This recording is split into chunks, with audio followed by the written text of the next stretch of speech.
Si, senor, get the ball to Bobby, he will score. What's going on? Welcome back, or welcome to Footy with Friends. I'm Brady Larkin, and I'm pumped up after a couple big Liverpool wins. Bobby Firmino's scoring goals again. He's celebrating with flying karate kicks. Everything feels aligned in the world again. On today's episode, I catch up with one of my college roommates, Sam Taylor. Sam, as you'll soon find out, is a huge Tottenham Hotspur supporter. When we realized both of our teams, Liverpool and Spurs, were playing at a midweek game between the top two teams in the Premier League, we had to jump on for an instant reaction. We recorded this pod after we watched the game in which Liverpool won 2-1 in the dying minutes. If you haven't seen the game yet and want to join in on the conversation, I'll put a link to the highlights in the show notes. Today, we'll get into how Sam came to love Tottenham, his love-hate relationship with their manager, Jose Mourinho, and the high points of the game. If you want to learn what a 10 out of 10 goal celebration looks like, stick around for when we break down Firmino's game winner. We also get into the weeds a little bit to debate to make our best combined starting 11 for Liverpool and Spurs. And man, this conversation is just a really great flashback to our weekend mornings as undergrads. Waking up, slightly hungover, stomachs full from brunch at Seacobeck, and watching soccer all day in a mildewy living room. Ugh, I love it. One thing before we jump into it, I really appreciate you listening and following along wherever you listen to podcasts. A reminder to please rate and review on Apple Podcasts, and in the holiday spirit, give it 5 stars. I'm truly thankful for you all, and I love you. So, with that, here's me and Sam Taylor. How'd you get into becoming a Tottenham fan? How or why? How'd that come about? I think it's, I'm sure as you know, obviously a lot of us Americans, we come to Premier League teams in, I feel like, very different ways. I feel like it's never a very similar story, but, I was always, I guess I got into soccer late in life. I didn't play as a kid. So I remember, I was like in middle school or something. What was that World Cup? It was 2006? Germany? Yeah. And there was the England, Portugal. So that was like Euros. 06 Germany. It was like Ronaldo and Rooney. And we went to PKs. Yep. So like I said, my mom's name was Portugal. And so I was in her town in New Jersey, and all my Portuguese relatives were watching the game. And I was like, what is this? This is awesome. And they're screaming on top of their lungs. I had not seen passion like that. So that's when I got hooked on soccer. Started watching a lot more when I got back. I remember, ESPN started playing a lot more of those Champions League games. So I was, definitely following the sport a lot more. I liked a lot of Portuguese players, definitely like Nani and Ronaldo and stuff like that. But I hadn't really picked a team. FIFA was around that time. I really got into FIFA, middle school, early high school days. Oh, yeah. And so, at a certain point, you got to pick a team. And I was a big Robbie Keane fan, big Jermaine Defoe fan. And so that 07, 08, 09 Spurs team was some of the time that I really started following. And then at a certain point, you can't just be half in. So you sort of dive full in around the time we got to senior year, high school, college time. And so around that time, Gareth Bale started to pop off. So at the right time to be a fan. Yes. So that really cemented my diehardness of being, following Spurs as my squad. And so, yeah, ever since then, it's just been the team. That's really the only sport I closely follow these days. So, been through some tough times in the last, 8-10 years at this point, 7 years, whatever it is. So it's been a fun time. But yeah, it's been a fun time. Did you go to White Hart Lane? When was that? What was that? 2011? No, wait, 15. Okay. We were right after we graduated college. So yeah, I went to White Hart Lane, got to see us lose at home to Crystal Palace. Ugh. Was it Benteke? Those days when he scored against us? Yeah, it sounds all right. It was it was Townsend. It was our guy then. It was tough times for Spurs fans. But yeah. It was a right before, a couple years before they tore it down. So it was a really awesome experience. I definitely got to go back to England sometime. Yeah, it's cool that you got to experience, not only a Premier League game in person, but at White Hart Lane because that's such a special place. And it's Totally. a little different now, equally as special, I'm sure, but it had some really cool history. Yeah, I mean that's I mean when you sort of make that pick, that's what I was sort of looking for, is a team that had that history. I'm not going to be the American that jumps on like the city, bandwagon.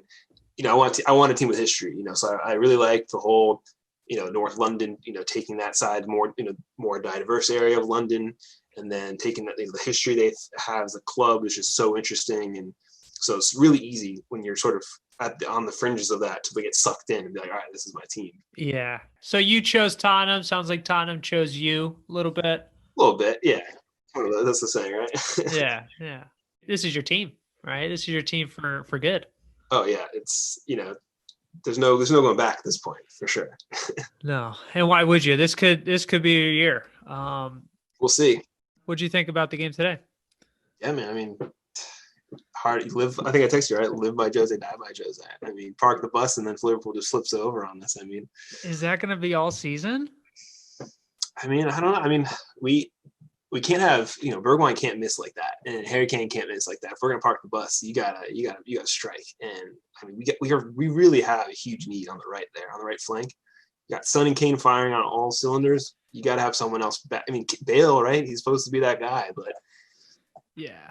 hearing those crickets, I don't know. He's sick, quote unquote, right now, non-COVID related. That's why I wasn't on the bench today. Oh, what? Yeah, You're either positive or you're negative. And if you're negative, you got to play. I think he's playing golf, man. I don't know. I'm getting a little. My patience is getting a little thin with that. To be honest, I haven't seen it. He had like one, flash of brilliance in some Euro game. That's really all I've seen from him this year. I don't know. I'm not loving it so far. Like first goal in his first game was pretty great, but Yeah. I don't know. Yeah. Then since he's just like hanging on the bench, like making faces at the camera, I don't understand. We're not even making the bench. Or not. Yeah. That's sad. I don't know how are you though? What you think? Thoughts? It must be a big win for you guys. Huge win. Yeah. Yeah. Sure. Big win. They sort of played how I thought they were going to play. I mean, they just go for it, which you've come to expect from Liverpool.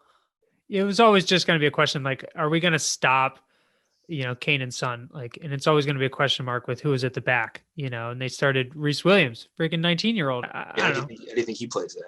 I thought he played really well. He just calm. That's what he just did his job. That's all you need to do. You don't need to try to be Van Dyke or even Joe Gomez. Just defend and get the ball to the next person, and you're good. I mean, do you think that some goal was his fault though? I mean, he did, play him on a little bit. Well, dude, like how we'll get there. We'll get there. I guess before we jump into the meat of the game today, like what did you think coming into the game? How are you feeling about Tottenham's chances? I mean, confidence is pretty high. Obviously the season's been a great start. This is something that I'm not used to as a Spurs fan. It's just right. Beginning of the season, just firing on all cylinders. But, Crystal Palace last week was tough. That was dropped opportunity, big time. I mean, there's no excuse for that. And so a little bit of a question mark there, but coming in, I thought we were going to get a point at least. I was very confident in that, especially seeing Reece Williams and in the back there. Who's, I thought Son was going to lick his lips at that. And again, we just missed opportunities. Harry Kane, that header, Bergwijn, those two different opportunities there. But again, we're just not attacking enough. I'm still very behind Jose this year. I think it's still going to be. I'm still very confident going forward. But you can't be a little disappointed as a Spurs fan after that. Yeah. I was always going to expect a tight game. I don't know. I was hoping for, maybe not expecting, but hoping for more goals. But I guess it is what it is. Two very different styles, you could see for sure. Absolutely. What do you think about the fans? Do you think the fans made any effect at all? Because it was like the second game, I think the fans were back at Anfield. I actually do think I heard, it was early on. I was like, oh, I sort of remembered there was fans there because, you're so used to it at this point. Yeah. Right before the game, but then it sounded like there was a lot. I mean, it was 2,000. They said 2,000 just on the cop, so it was just one side. They had fans. Yeah. I mean, you saw at the end there, right? Firmino ran right to the cop. Love it. They clearly played a role in like getting them, fired up at the end there. So I do think it played a role. Probably not used to it too, so maybe that played an impact in terms of just like communicating. And I don't know. I mean, it sounds like the whole game you heard something, so it sounded like it was probably throwing them off a little bit.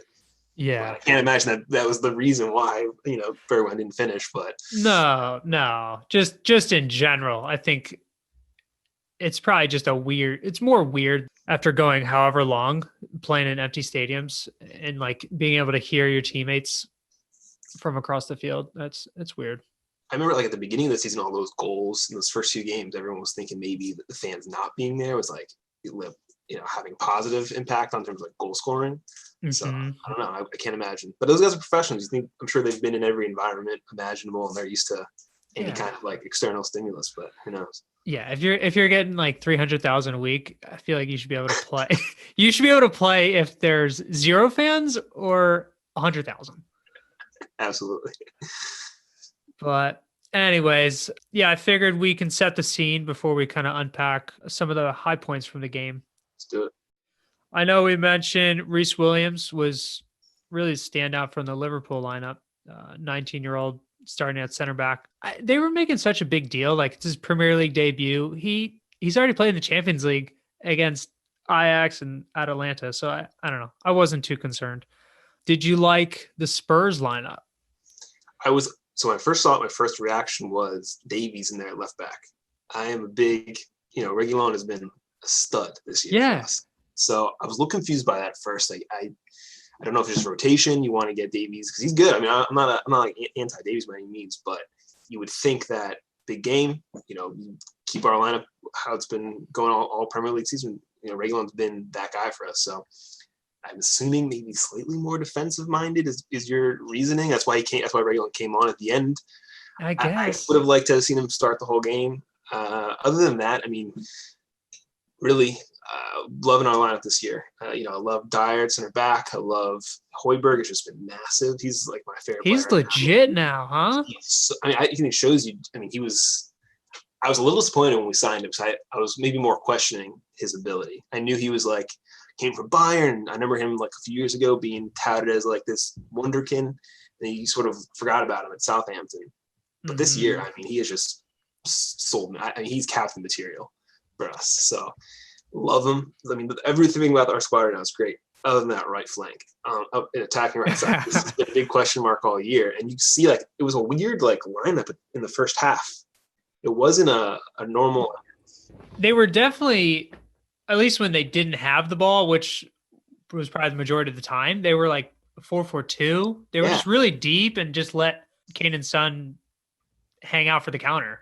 I mean, I guess it works, but then you have like Sissoko playing up there, and I like him a little further back. So I don't know. It was all right, but yeah, I just think overall, I like the lineup. I like Aurier. Aurier has been winning me over this year for sure. I thought last year I was out. I was anti-Aurier big time, but he's been really holding it down for us so far. So having a Aurier smear campaign. I mean, last year I feel like he wasn't up for it. I don't know. He was up for it today. Holy cow! Him and Mane, that battle was great. Yeah, that was good to see. What about Dele Alli? What's his deal this year? Is he just out of favor? He's big time out of favor.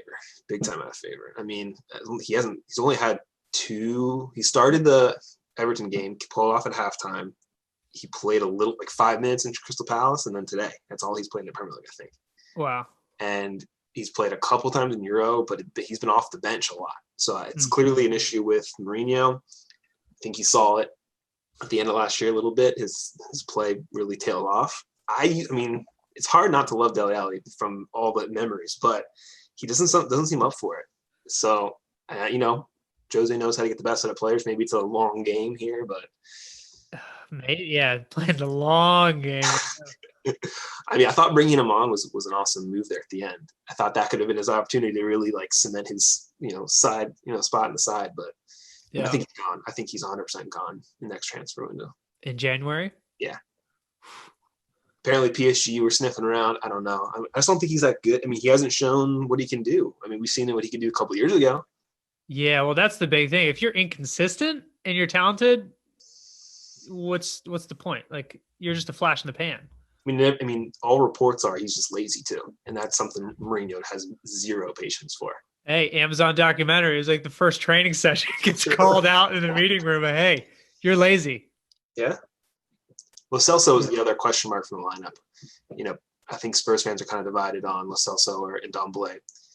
Lo Celso had that great assist, so I wasn't unhappy with it, but I think it's certainly a spot in our lineup that it's a question mark over. It's not consistent. Like there's no one just has their mark on that spot. Right. It's not like when Eriksson was there, it was like, okay, you're always gonna count on him being right there, or Lamella at times. Yeah, but yeah, I could see that. Eriksson is seriously. He's left a hole that we haven't really filled. It's pretty obvious. Yeah, it's like the big Steven Gerrard hole that Henderson took years to fill, but he's doing it now. Finally filled it. Yeah. How about you though? What was your reaction to the lineup other than that? Yeah, other than the Reece Williams change, like it could have been him or Nat Phillips at center back, and I would have been fine. But yeah, other than that, it's the same lineup from Fulham last weekend, and it's kind of what we had to play with the injury problems. You looked at the bench and it was like, okay, Oxlade-Chamberlain is just coming back from injury, so he could have gotten minutes. Same with like Naby Keita, but I would have started who we had. As far as getting into the game, the first 25 minutes, it was probably sort of one-sided, at least for possession. Liverpool had a lot of the ball, but Tottenham was so dangerous when they were sitting back and looking to spring in Kane and Son. So it was, I don't know, I just felt tense. And it felt like that first 25 minutes just flew by. And for me, the two big moments in the first half were the two goals. It kicked into life 25 minutes in when Salah pounced on the loose ball in the box. Pretty fortunate. Curtis Jones was sort of dribbling aimlessly into like three defenders. And then, good on him for pouncing on the loose ball, but pretty fortunate. Who did deflect off of Toby Alderweireld and it kind of looped in. But hey, shoot or shoot. You just got to go. You just got to go for it. But again, like Chris Jones, he really impressed me. I guess he's, from my perspective, obviously a younger guy. He's been talked about for a few years. You don't really I haven't seen it that, from that perspective, I guess. And he impressed me. You can't, that goal was all him. His attack into the box right there. That was very nice. Yeah, he's legit. Past couple years, he would only get time in like cup games and late in the season or late in specific games when they may have had the result locked up, but he has such an important role to play in the midfield this year. Yeah, so he's definitely made a big step up. Something that my man Jay Spearing and like Connor Cody never did. So hey, Connor Cody's killing it right now, though. Well, now he's killing it.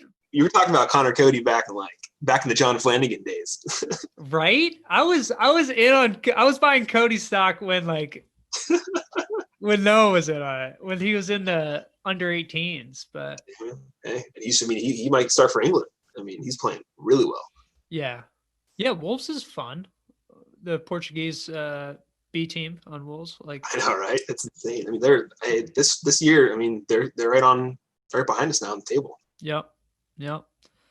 And then obviously the other big moment, 32nd minute, came right after that Sadio Mane bicycle kick, which I was still hyped off of that. The TV was still showing the replay, and just like that, they counterattacked. So I don't know. It seemed like Lloris just quickly outletted it, and they just broke down the field. That's why Son is honestly. I feel like now he's getting a lot of attention he deserves, but those runs are just lethal. He just goes, and then if you have someone that can just serve him the ball, like Lo Celso just got it, knew exactly what was happening, saw the run being made, passed, and was good to go. Yeah, Son's got to be top 3 fastest in the league. He's up there easily. His acceleration, it just seems like it's unmatched. Unbelievable sometimes those runs he can make, and his finishing is just next level.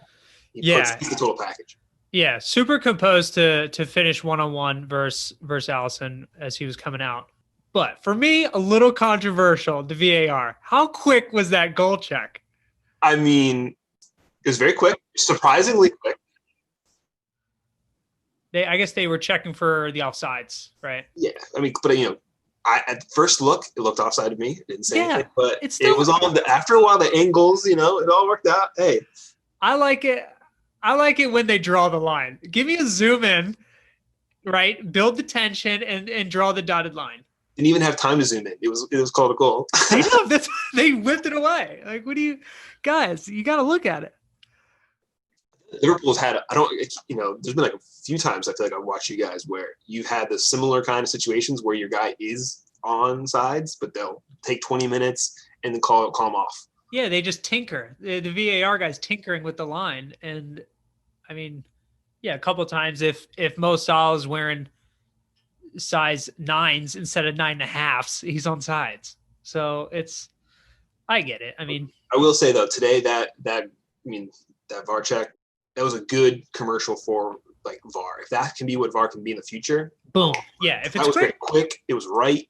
It wasn't much. It didn't take anything away from the game, and we could just move on with the game. So if that's how it can be moving forward, I'm all for it.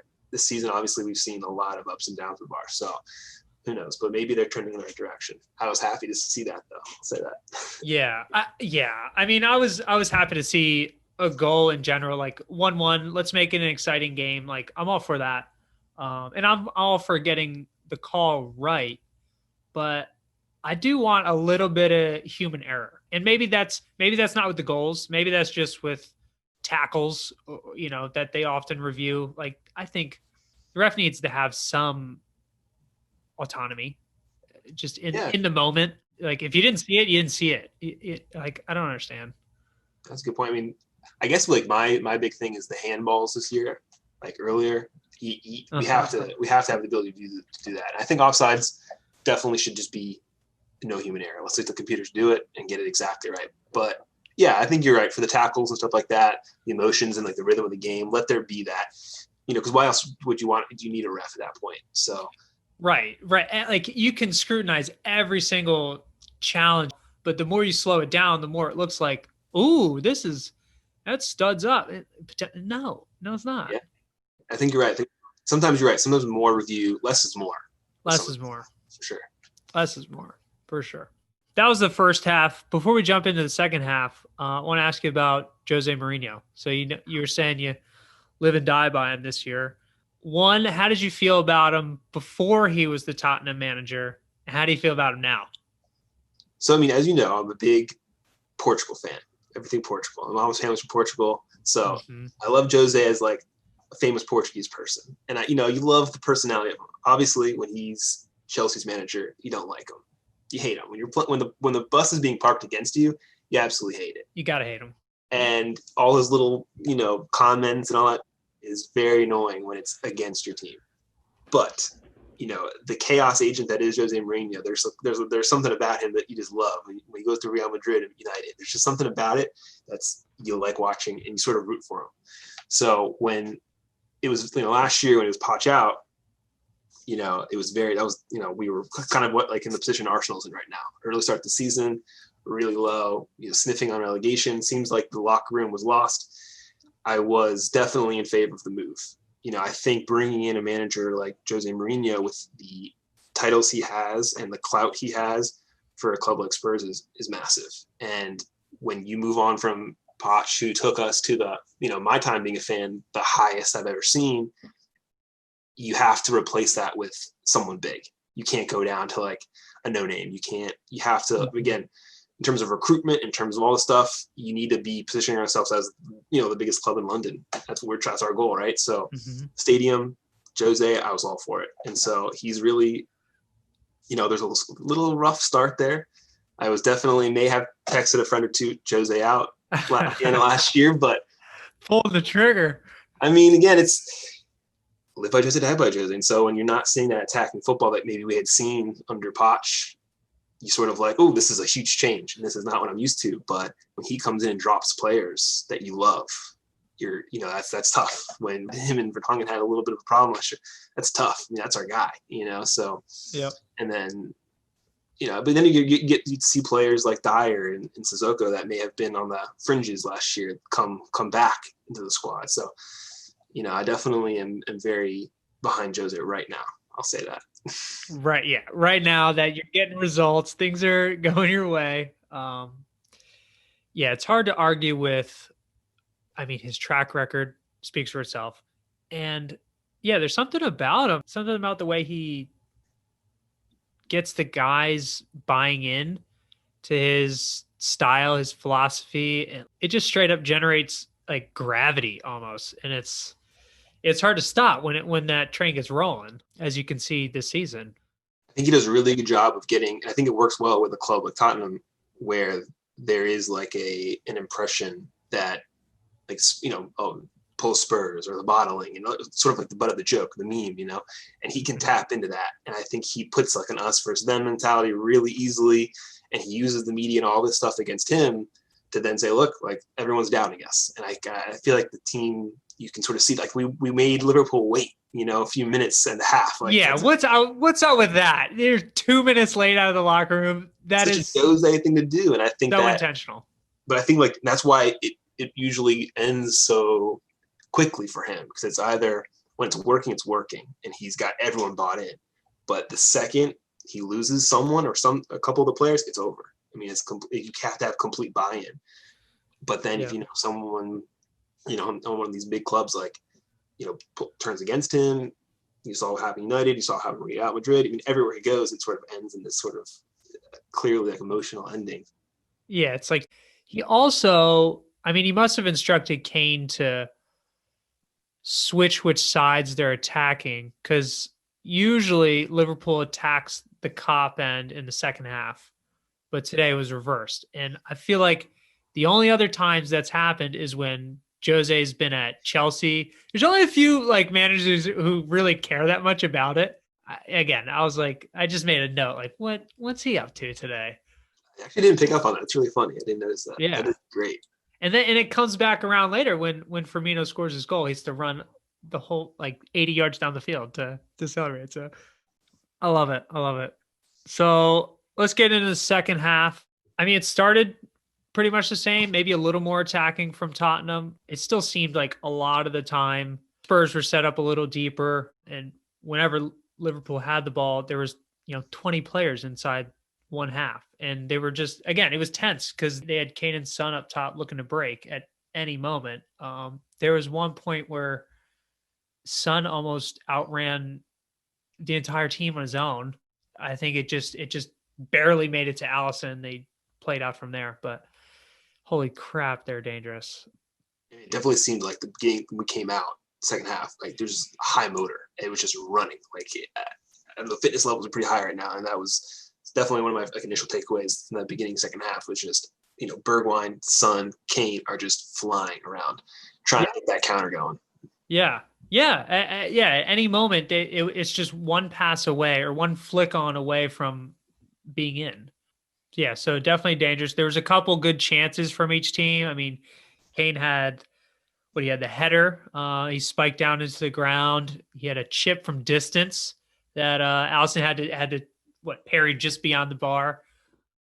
Bergwijn hit went just right.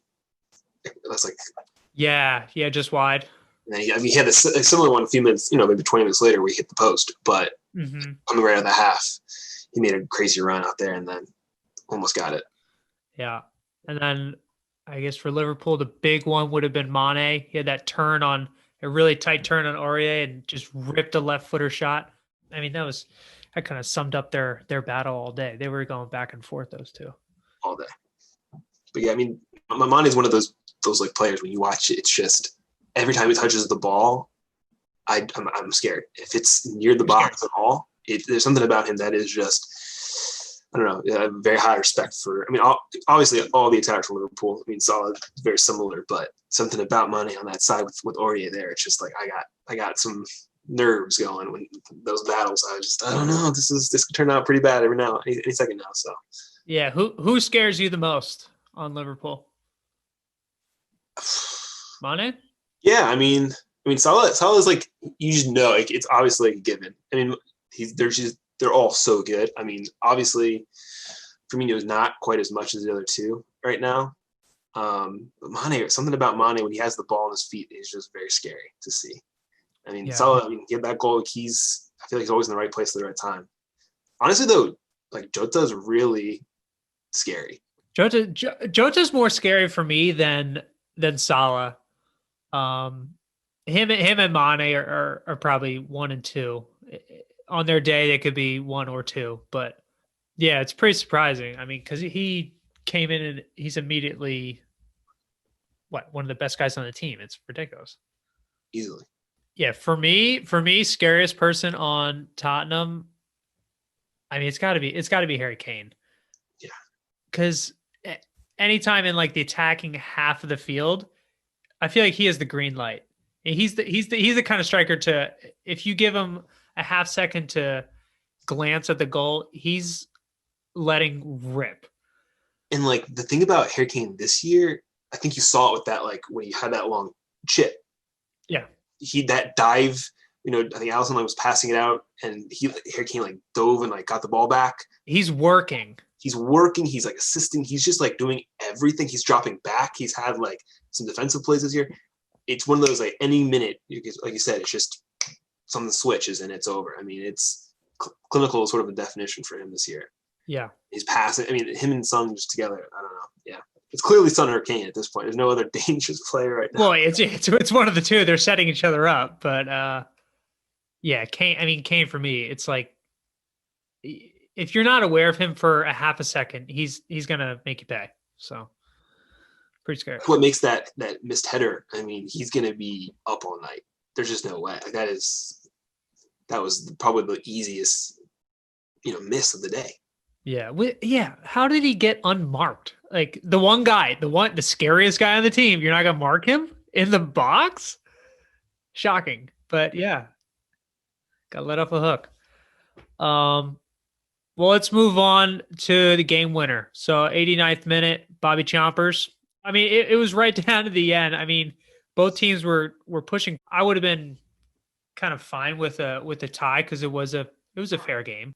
I was feeling it could have gone either way towards the end. Like the last chance is going to win it. And sure enough, the Andy Robertson corner kick, Firmino outleaped Dyer maybe. It was Alderweireld, Toby. Alderweireld, yeah. So I mean, great header, kind of back against the grain. I mean, you're not going to save that because Lloris is going the other way, upper 90, and I mean, love the celebration. Turn around, run 80, 90 yards down to the other end and just celebrate with the fans. I love it. I love it. Yeah. I mean, you got to respect it at that point. It sort of felt like it came out a little bit out of nowhere, but, when it's 77%, 80%, what was the possession at that point? Like, just half. And then you can't, Toby gets mixed, there's two guys there. He sort of picks the wrong one at the wrong second, and then it's over. But, it's frustrating from our perspective because we felt like we were playing the game we wanted to play, but got to give all credit. That was a great header, great cross in. I mean, that's just nothing we can do there. Yeah, and good to see Bobby score again. Honestly, like he's been getting a lot of hate because he hasn't been scoring as much, barely ever at home, believe it or not. And yeah, Jota's coming in. It's like, ooh, is he gonna? He's the guy to replace Bobby Firmino. So it's probably one for the haters more or less today. We'll see. They'll see if we can leverage this into like a run of form in terms of goal scoring. That'd be nice. Well, before we get into man of the match, one other thing I noted was the subs today. I mean, Tottenham, they were clearly pushing to influence the game somehow. They brought on Lucas and who else they bring on? Reguilon, and Dele Alli. So it was like three relatively attacking minded subs, like trying to get something out of the game. Totally. And Liverpool made 0.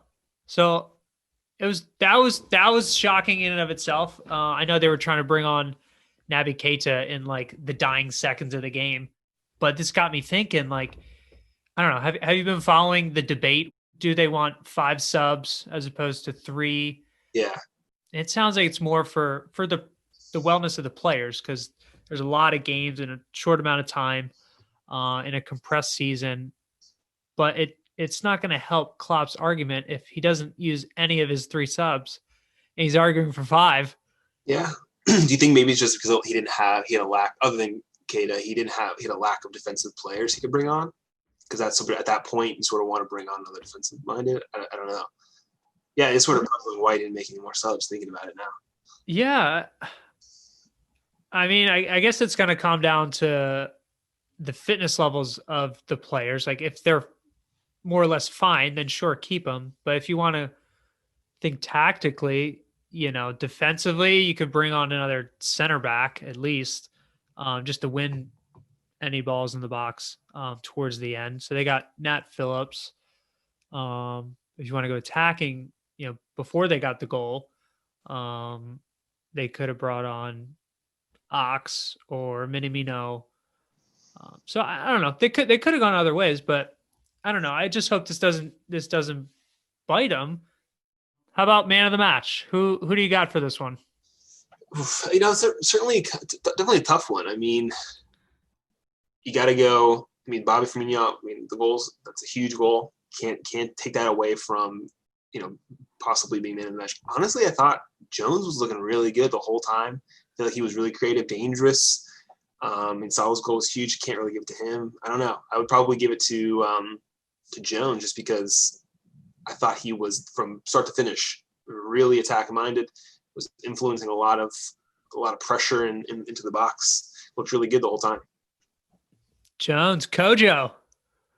Surprising. I would never have guessed that at the beginning of the game, but he surprised me.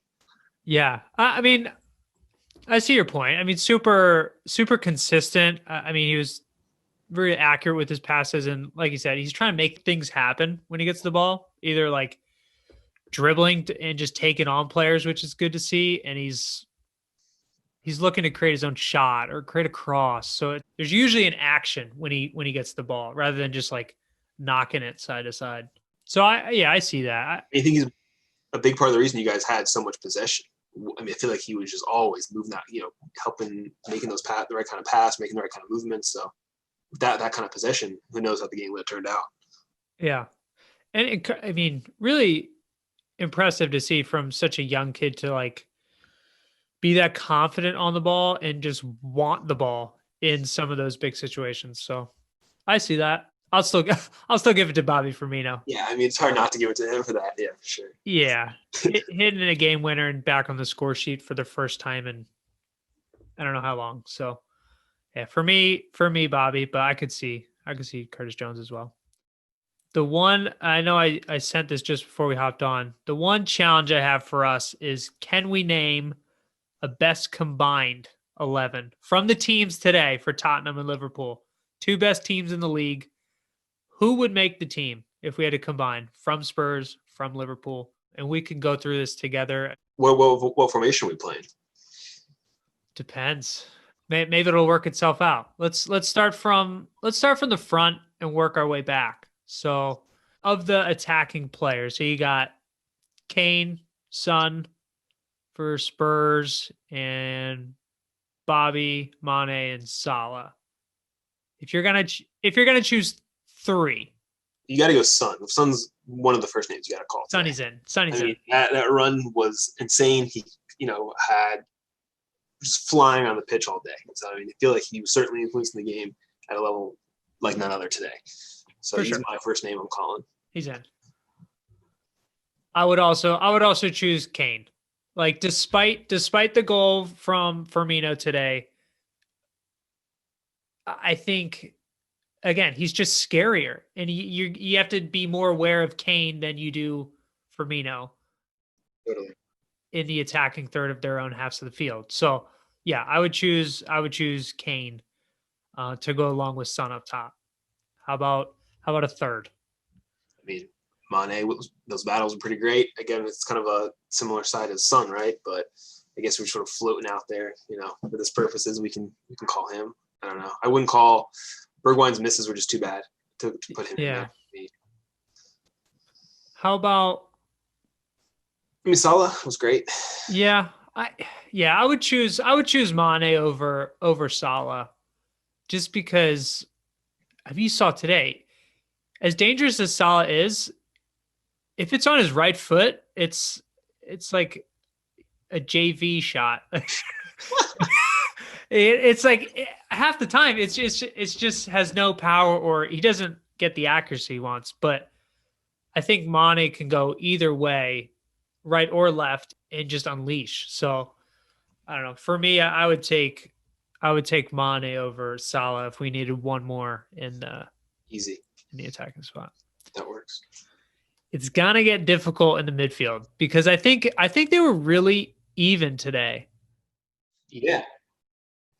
I mean, I thought Sissoko looked good at times. He made a couple mistakes, but he's kind of a moose out there. I mean, insane how he can just he's a strong ox. Like, I don't know, he's great.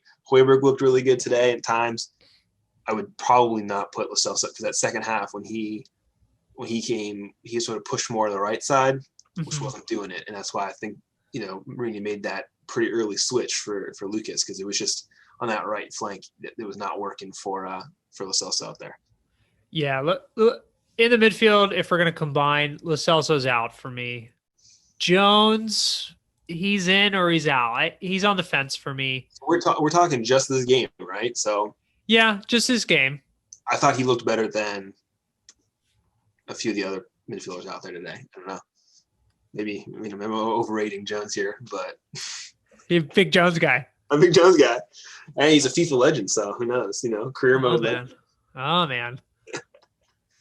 So I agree with Sissoko because I don't know, he just clogs up so much space. He's so powerful. And when he's asked to, he can play somewhat further forward. Absolutely. I would build my team around him, and maybe that's what Spurs are doing. Absolutely, totally. But for that reason, Sissoko's in my midfield for sure. I like it. I mean, Sissoko's the GOAT. Yeah, it's gonna get tough. So we have, I'll say Jones is in. Okay. Sissoko's in. Again, depends on our shape here. Might get crazy, but 4-3-3 at this point. It's easy. So if you want one more, you got either Hendo, Wijnaldum, or Hoiberg. All three have a good engine. They show that today. All three are physical. But I mean, I think you look at the possession today. I think that it's large in part to Liverpool's midfield. I mean, you can't win 75-80% of the possession not bossing the midfield a little bit. So I think you got to go Hendo. I don't know. I mean, Hoiberg's great. Hey, look, we can throw Hoiberg. I'll be happy. But in terms of just backing up the stats today, I feel like Hendo did everything he needed to do. Yeah, I support that. I support Hendo. Obviously, not only today, in everything he does. I just hate Hendo. Hendo,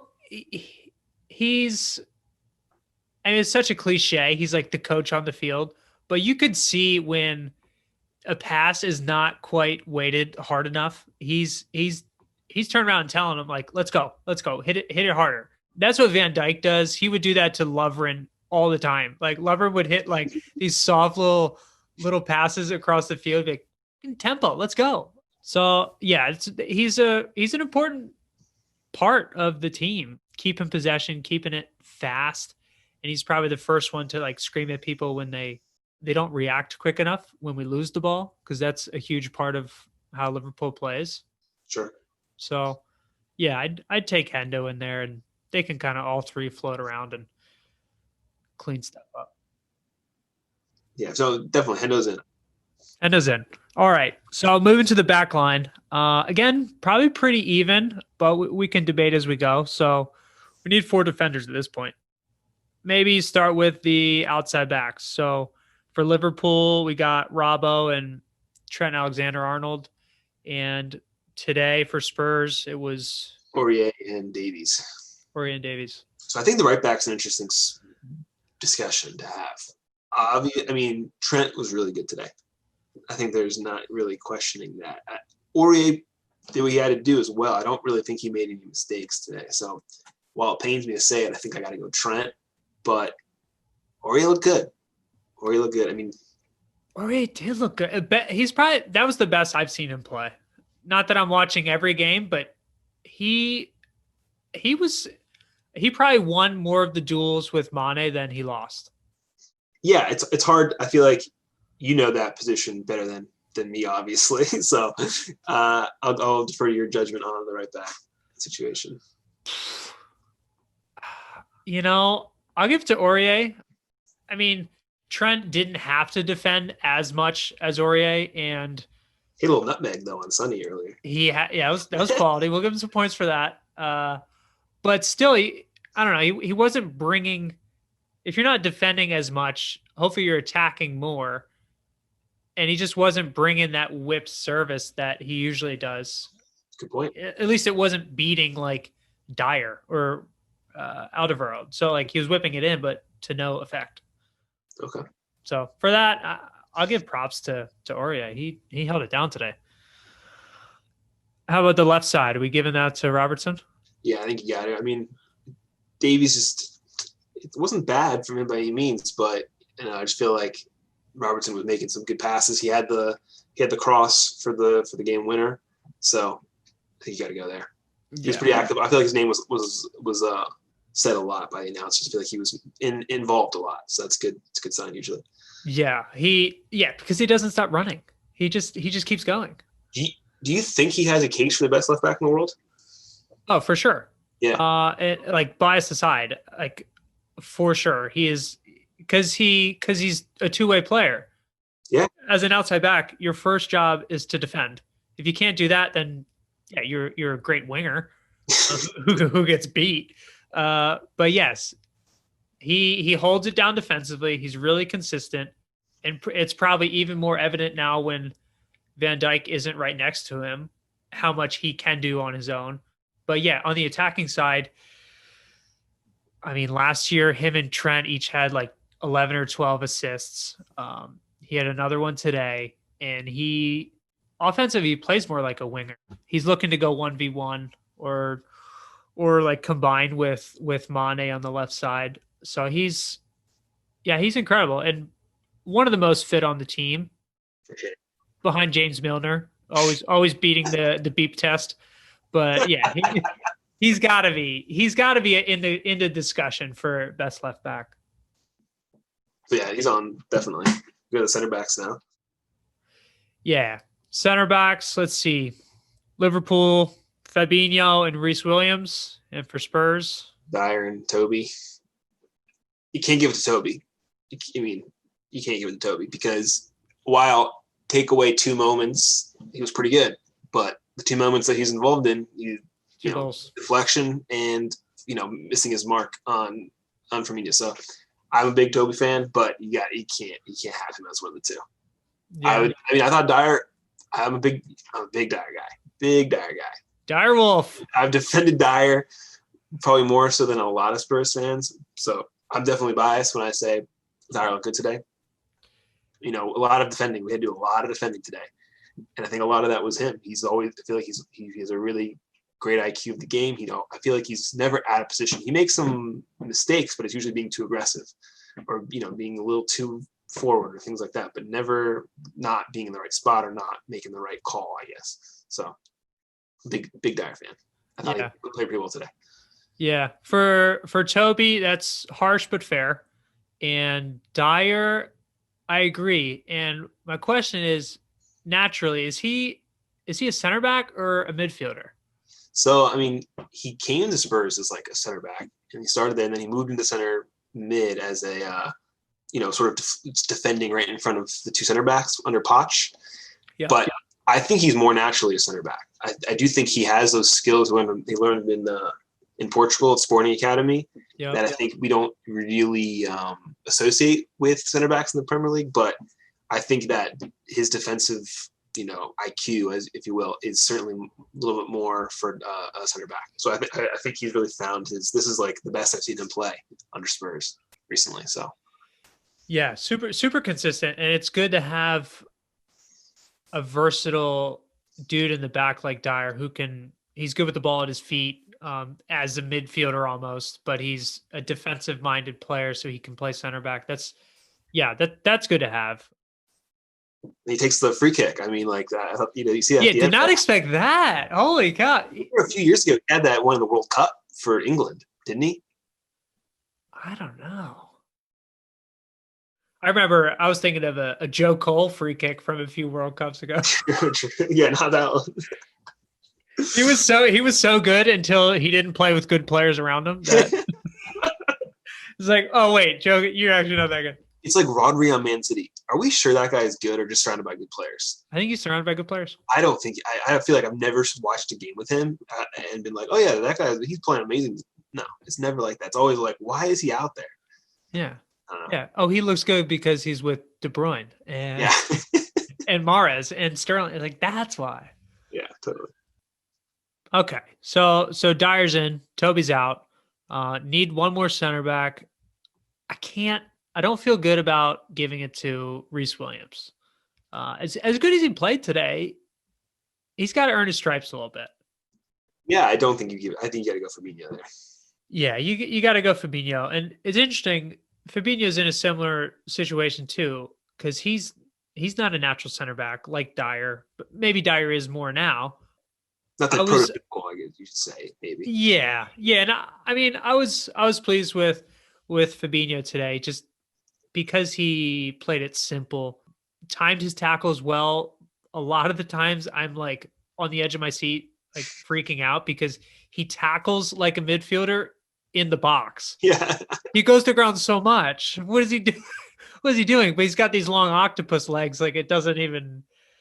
I guess it works out for him a lot of the time. I mean, he's a scary good player. One of those first games after Van Dijk went down, when he moved into that position, it was really impressive. I forget who it was, but I was just like blown away by some of those performances he's had. So, I mean, today he wasn't. I don't, can't really think of super memorable stuff, but I mean, pretty solid. So, yeah, just exactly like, and that's what you want from a center back. You don't want to have to. Like, oh yeah, I can think off the top of my head these 5 cases where it was at least like a 50-50 or like, no, if you're kind of under the radar, you're probably doing okay. You're doing totally. So Fabinho's in, Reece, maybe next time. How about goalkeepers? This is really even. Despite the final score, I think you can make a case for Lloris or Alisson. Yeah, I don't, I said, other than, for me, you could say Curtis Jones was the player of the game for me, man of the match. But I feel like that was the one thing he was missing is he had some shots on goal, but they didn't have the right. I feel like a lot of the shots on goal today were just like really soft right towards Lloris. So I feel like he wasn't really tested. Yeah. So it's hard. And it's not really like Alisson was tested much too. There's 2 shots on goal all game. So it's hard to pick one. Yeah. I mean, I think at the end of the day, 2-1. Yeah, 2-1. Give it to the winner. You got to go. Yeah, Alisson there.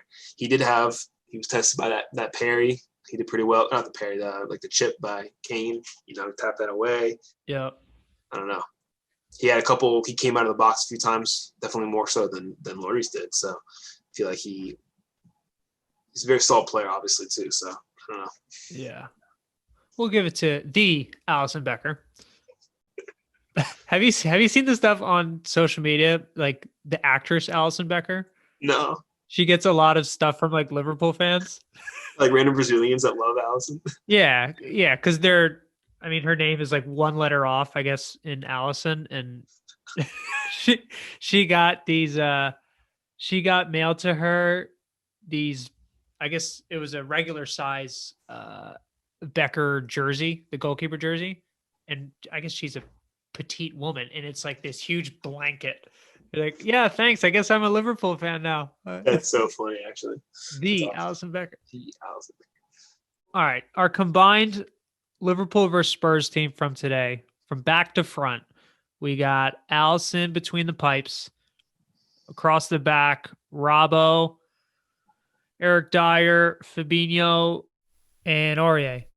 Our midfield 3, we have Curtis Jones, Sissoko, and Hendo. He's getting the tempo in there. Yep. Yeah. Is it? He's screaming at Sissoko. Screaming. And And up top, dangerous front three. Kane, Son, and Mane. I mean, that is quite a side right there. That's pretty freaky. Who's the captain? Hendo would think he's the captain, but he's He not. thinks he is. He's got to go. We have two armbands?